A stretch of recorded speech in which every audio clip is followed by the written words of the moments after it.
Atahoana ny tena fomba andinihana tsara ny baiboly? Asaiko ianao anaraka an'izay zanatohevitra izay indray anio satria zava-dehibe no fomba hankafizantsika andalinana ny soratra masina. Dia arao ary ao anatin'izao fandarina universe izao.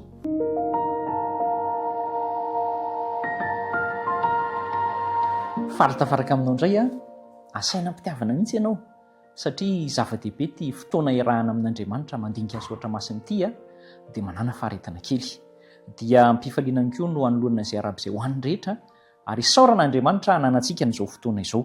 Andeha isika aloha hiara hivavaka mialohan'ny andiniantsika ny zanatohevitra kely ho an'ny anio. Ray malalo misaotra anao izay satria zava-dehibe no ataonao ka dia faly indrindra izahay. Kanefa misy taridalana izay tianao atolotra anay hoe ahoana ny fomba andinihana ny soratra masina. Atoroy izay tompo, vonona miainao anao izay kanefa mamindrafo aminay. Amin'ny anaran'i Jesosy, amen. Atahoana moa izany ny tena fomba andalinana ny baiboly? Efa hitantsika tany aloha ihany ilay hoe manokatra andininy anankiray fotsiny ianao dia tsapatsapaina izay hita hoe ity ny voatondroko dia ity izany no novakiako. Dia hoe izay ny hafatra avy amin'Andriamanitra. Ohatrany tsy dia tena mahomby loatra izay ary tsy dia tena izay ny andron'Andriamanitra antsika. Hoe alaina ny soratra masina dia akombona dia sokafanao amin'izay tiana sokafana dia hoe izay izany ny hafatr'Andriamanitra. Fa izao misy mihitsy ny fomba hitarihan'Andriamanitra antsika hatakatra ny sitrapony. Dia ambara aminao aloha izany fa ny Salamo 110 foana no ifantohantsika mandritra n'izao resadresaka ifanaovana izao izay fiarahana mianatra ny soratra masina. Tsara ho fantatsika aloha fa tsy voatery hoe manam-pahaizana be ny olona vao mahatakatra ny soratra masina. Andraotsika dia diso hevitra hoe ny olona ohatran'izao manana mari-pahalalana ohatr'izao ihany no afaka mahatakatra an'io.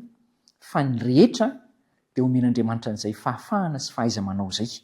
Fa miankina amiko sy aminao io. Raha sakanana amin'izay ny saina dia tena izay tokoa no tanteraka hoe tsy hahatakatra azy. Fa rehefa vahantsika ny fisainana hoe andao ary fa anaiky ny sitrapon'Andriamanitra dia misy andreto dingana telo eto arahana. Andaontsika anaraka an'izay. Voalohany dia izao, mivavaka aloha. Raha hanokatra ny soratra masina iainao an'Andriamanitra isika, tsara indrindra ny alohavan'ny vavaka izany. Ilay vavaka ny mahatonga antsika tena ifandray akaiky amin'Andriamanitra, izany hoe tena misokatra ny sofina sy ny fontsika iainao an'Andriamanitra. Izay no ataon'ilay vavaka.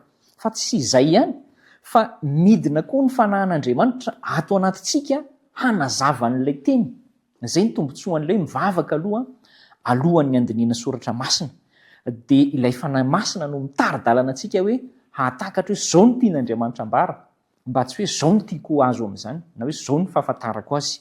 Izay ny dingana voalohany ary tsara indrindra raha tsy adinoantsika izay dingana voalohany izay. Ny dingana faharoa amin'izay ilay tena mahamaika antsika matetika dia hoe mamaky.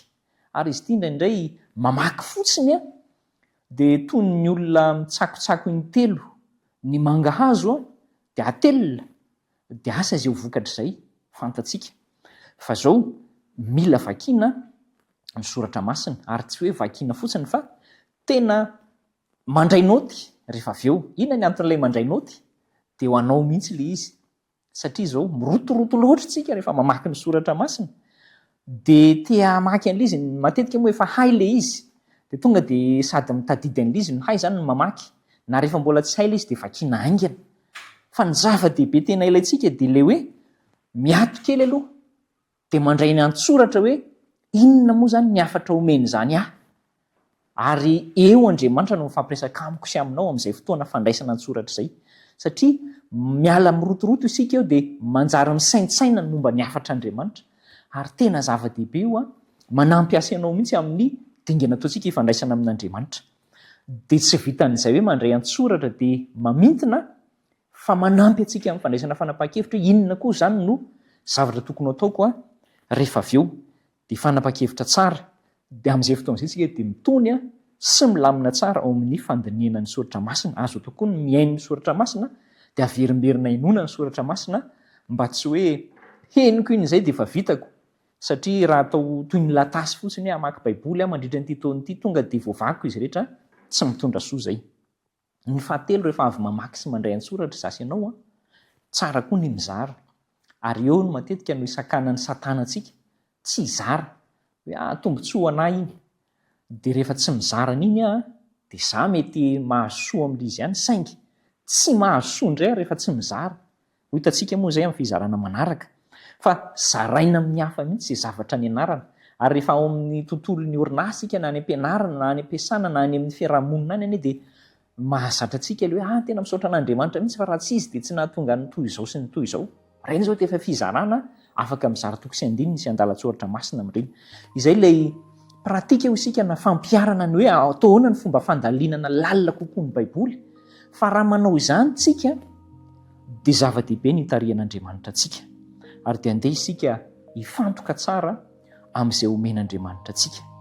Zao nefa aza manao latasy hoe toko ray na toko be dehibe na boky ray mihitsy fa alaio tsara, alao tsiro tsara na andininy ray aza dia alanao tsiro. Andriamanitra nampy anao fa hahitany marina ao anatin'izany zasy ianao hivavaka isika.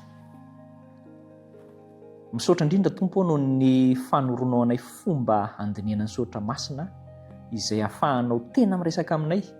Ampahirezo zahay fa tsy mahaina inona na inona ary maika lava ka esory amin'izany amiaina lava izany fa mba hanana fotoana mitony sy milamina ifandraisana aminao, ahazoana tombontsoa amin'izany hoe ifandraisanao akaiky aminay izany hanoronao ny lalam-piainana. Amin'ny anaran'i Jesosy no angatahana izany. Amen.